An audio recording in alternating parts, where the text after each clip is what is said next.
Happy New Year, mga Mimorya. Ang taray, natapos na din ang taon ng 2024 with our pasabog kinembolo. OMG, 2025 na. Bagong taon, bagong juta. Charot. So anyways, natapos na rin ang ating vlog Mascor 2024. Ngayon, it's 2025. Happy New Year sa inyong lahat. From the bottom of my heart, talaga naman sa lahat ng sumusuporta sa aking channel at sa mga videos na inilalabas ko dito sa channel na to. O talaga naman, makakaasa kayo na this 2025 ay bobonggahan pa natin ng pagre-review ng mga loan apps, other financial tools na kailangan natin sa buhay para jumangat-jangat. Hindi pa. We use financial tools like credit card, loan apps, mga legit na loan apps to leverage or talaga naman para umangat sa buhay at gamitin natin siya in a positive way. O di ba taray? Kung saan tayo ay jajangat ng bonggang-bongga. Taray! I would like also to shout out sa lahat ng mga masugid nating supporters sa ating channel at sa mga nakapag-member sa ating YouTube channel. Maraming salamat po sa inyong lahat. Napakalaking tulong po yung subscription nyo every month na talaga naman magbabayad pa talaga kayo para supportan ang channel na to.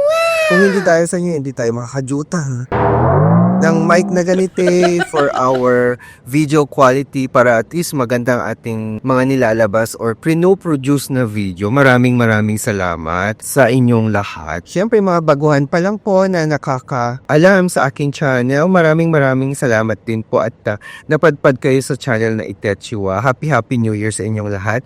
O baka naman, pa-subscribe at click mo na rin ang notification bell para every time na magkakaroon tayo ng ganitong mga video review, kayong unang maaambunan ng impormasyon. Hindi rin tayo magpapatalo sa ating TikTok at Facebook account.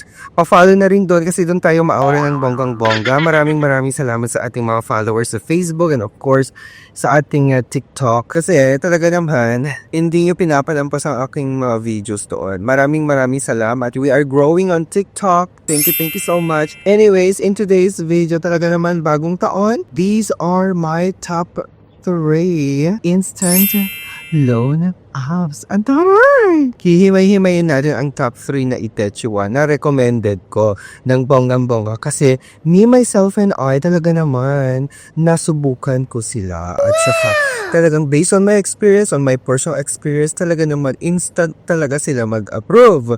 O diba ang taray? So, uunahin na natin ang TikTok Pay Later.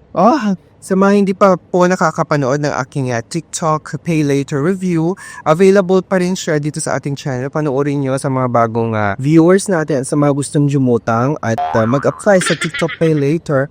You can check my video review. Okay, so itong si TikTok Pay Later, masasabi ko siyang top 3 instant loan app ko siya na mabilis mag-approve talaga kasi nung pag-check ko pa lang yung aking TikTok account or TikTok shop, diba, account, doon mismo sa TikTok app, meron na siyang pay later na icon. Kasi ito yung inaabangan ko for how many months kasi nga nung nag-launch sila, yung parang nag-open sila ng ganitong pautangan or installments, ika nga. Grabe, ako lang yata ang hindi pa updated at hindi pa pinapadyutang ni TikTok. Charent! So anyways, nabigyan din tayo ng pagkakataon na magkaroon ng TikTok Pay Later feature sa ating TikTok shop. Paano nangyari yon? Anyways, kwento ko dyan sa aking video review. Panoorin nyo na lang. Ilang months ko din siya hinintay bago nagkaroon ng ganitong feature ang aking TikTok shop. Siguro na laman nila na dahil lagi ako nagsha-shopping using my TikTok shop. Talaga naman totoo naman lagi akong umu-order dyan sa TikTok shop. Kinalimutan ko na nga yung ibang platform. So, itong gamit na gamit ko, itong si TikTok kasi nga, ang nagustuhan ko sa kanya, number 1 talaga, mabilis mag-deliver. Diba? Sabi ko, bakit si TikTok ang bilis mag-deliver? Pare-pareho lang naman ng mga Korean ng mga platforms, ng ibang online shopping platforms. Anong meron kay TikTok? Priority ba siya, Charis? Pa-comment naman sa mga nakakaalam, baka naman magkaroon tayo ng idea. Pero ang bilis talaga niya, kahit nasa nearby province ako ng Metro Manila, mabilis talaga siya. As in, parang kung nag-place ako ng order ngayong araw na to, minsan kinabukasan nandiyan na siya. Oo, ganun siya kabilis, tita. Okay, anyways, kaya yun yung unang nagustuhan ko. Kaya nag-order ako ng order or sige, order na order. Diba? Basta may ma-order lang ako na importante naman. Talaga naman. Diba? O-orderin ko yan sa TikTok shop. Kaya I'm so happy na nagkaroon ako ng TikTok Pay Later. Kasi may 50,000 pesos credit limit sila na ino-offer. So wala siyang down payment. Okay? Up to 12 installments siya. And fast approval. Okay? You can get verified in just 3 minutes. Ang bilis nung sa akin. Pagkaroon pa lang ng TikTok Pay Later ko, talagang binerify ko na yung informasyon ko, pakpak na, pati phone number. After that, binigyan na ako ng credit limit. Okay, after the kasi may mga facial verification and authentication pang nagaganap bago ka makapag-apply. So, ang bilis lang. So, pinicturean ko lang din yung ID ko na kailangan nila. And then, since tie-up siya with One Hand at meron na akong account kay One Hand din, yun din ang impormasyon na kinuha nila. So, ang provider ko is One Hand dito sa TikTok Pay Later. Meron ding Ako-Lako na credit provider. Pero ang sa akin, kasi na-detect niya na meron akong One Hand siguro na account, kaya si One Hand na yung naging provider ko. Ang kagandahan pa ng TikTok Pay Later is pwede kang pumili ng due date mo, tita. Kung pwedeng 1st of the month, 15th of the month, or 25th of the month. Yun ang kagandahan din niya. And then, syempre, review ng credit information, hindi ba? Hindi ko naman akalain na i-approve nila ako. Nagulat ako, binigyan ako ng 5,000 peso credit limit. Hindi yung inaasahan ko na 50,000 pesos. Pero it's okay na rin kasi initial naman to eh. Di ba? Pumbaguhan ka pa lang at saka starting ka pa lang sa platform. Of course, talaga naman, huwag kang umasang malaki agad. Hindi ba? Magpakitang gilas muna tayo.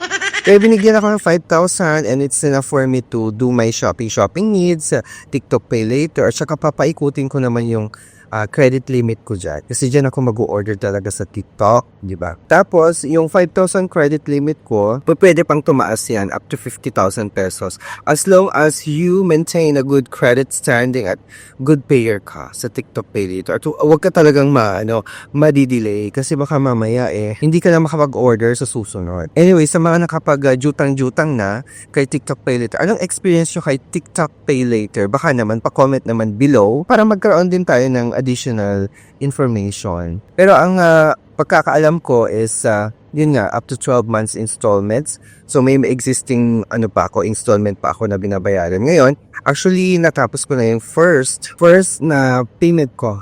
Okay.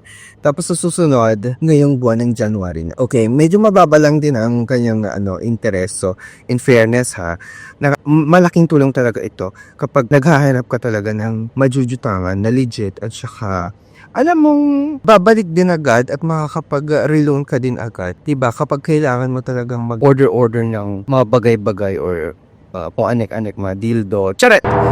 Sa TikTok. Sa TikTok shop, Pandaray. Anyway, susunod, ang aking top 2 instant loan apps. I see. Yes, I see One Hand, o diba?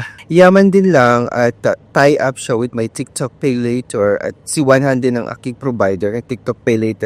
Di, isunod na natin si One Hand talaga naman. So, gaya na sinabi ko, meron akong account with One Hand. So, actually dun sa account ko, kasi direct yun, hindi ba? Kapag dinownload mo yung app ng One Hand, magsa-sign up ka, ganyan-ganyan. So, mag-verify ka din ng information, magbibigay ka application form, chuchu bells, mga ganyan.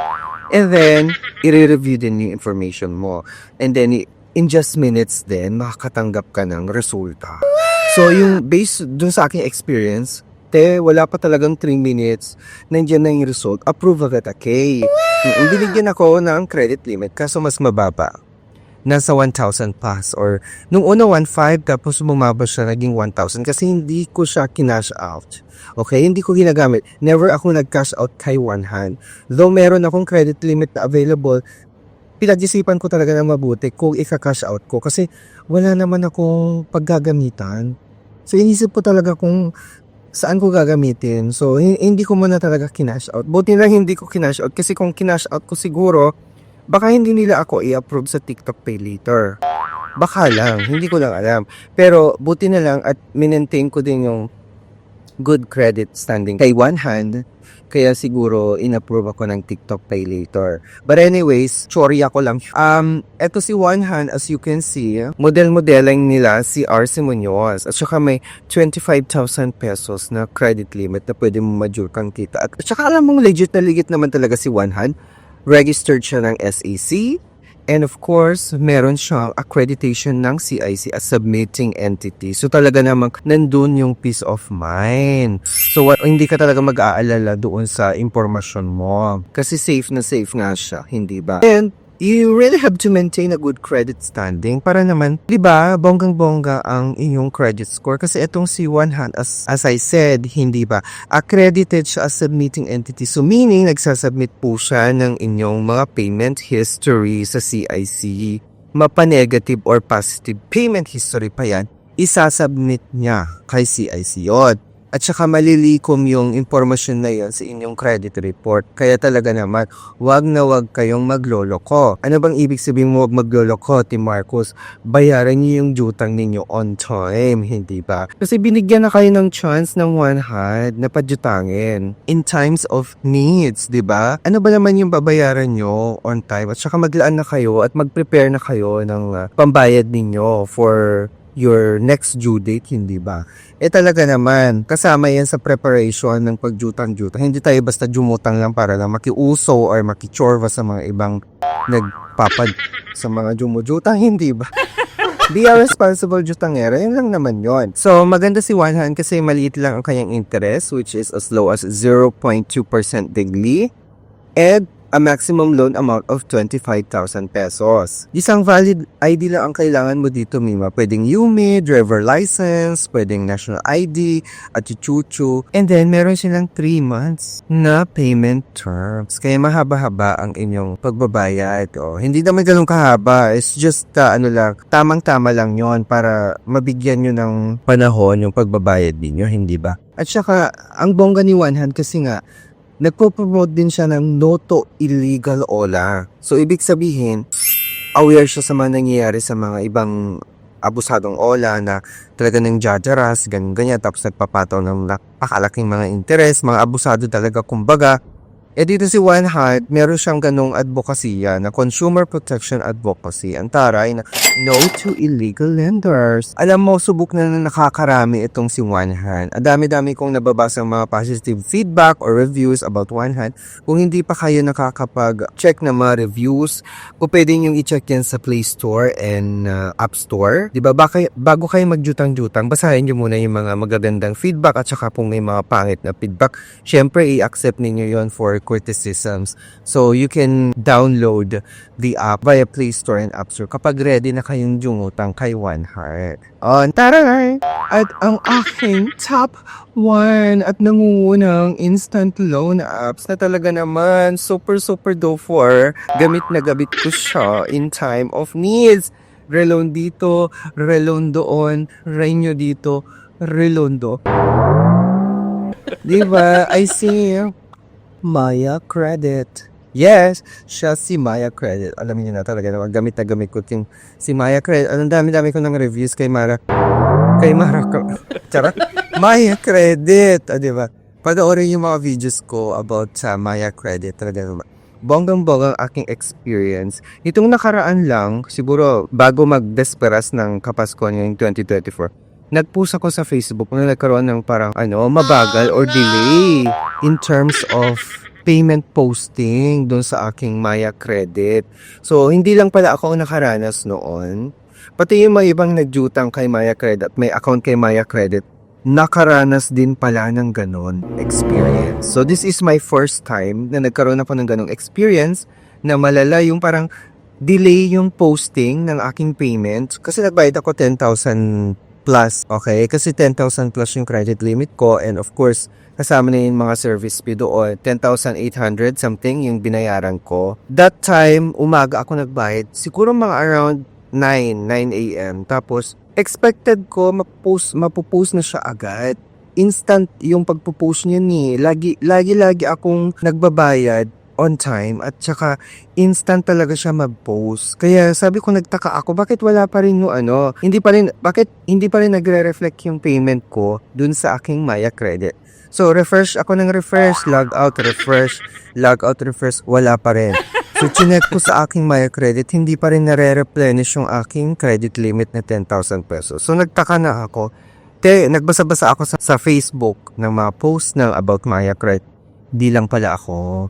So, nagkaroon pala ng delay ng processing ng or posting ng payments. Dahil siguro mag-holidays, syempre lahat ng tao busy-busyhan at saka syempre di ba may mga ganong maintenance issue given na yun, di ba, kapag holidays, lalo Christmas at saka New Year, hindi ba?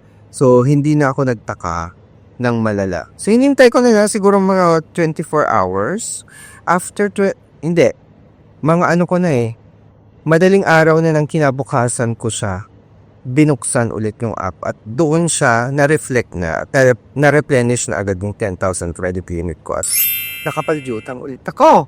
Diba? Antare, ganun siya kabilis.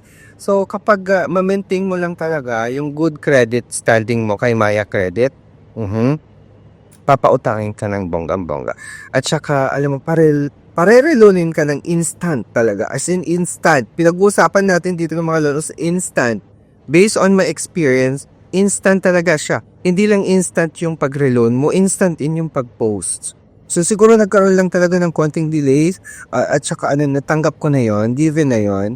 Minsan-minsan lang naman nangyayari yon. Kasi holiday, pagbigyan na natin ng Maya Credit. Acceptable naman yun sa akin. Again, Maya Credit is my top one instant loan app na mabilis talaga siya mag-approve, diba? Okay, never akong pumalya, never akong dininay ni Maya Credit kapag nagre-reloan ako. Talagang approve agad. Di ba? Approve agad talagang instantly. Nandun na sa aking Maya wallet yung kaperahan, tita. Pwede ko nang i-cash out agad. So, kinakash out ko agad. Binabank transfer ko na lang. Ganun. Tapos, yun na yun. Pwede ka nang i-withdraw. Ganun lang siya kabilis. Meron nga lang siyang bank transfer fee na 15 pesos, which is okay na rin kasi syempre, di ba, it's coming from other bank. Given na yun, yung mga bank transfer fee. And may service within yan, take note. Ang aking service fee with Maya Credit is 8.49% per transaction. Hindi ko lang alam sa inyo kasi depende daw yan. Hindi lahat pare-pareho. So, may kanya-kanya tayong service fee. Okay, i-check nyo na lang yung account niyo sa Maya Credit para maliwanagan tayo ng bonggang-bongga. Anyways, maraming salamat sa pagtutok ngayong araw na ito. Again, happy New Year mga Memoria. And again, don't forget to subscribe and click nyo na rin ang notification bell para every time na magkakaroon tayo ng video reviews, kayong unang ma-update ng mga bonggang-bonggang reviews. Thank you so much sa inyong lahat. Naway magkaroon kayo ng good health, okay, with your family. And kayo mismo, syempre lahat tayo dapat good health and more money to come, di ba? And of course, mapadutang man yun or savings, hindi ba? Be a responsible jutangero. Enjoy! Thank you! Happy 2024!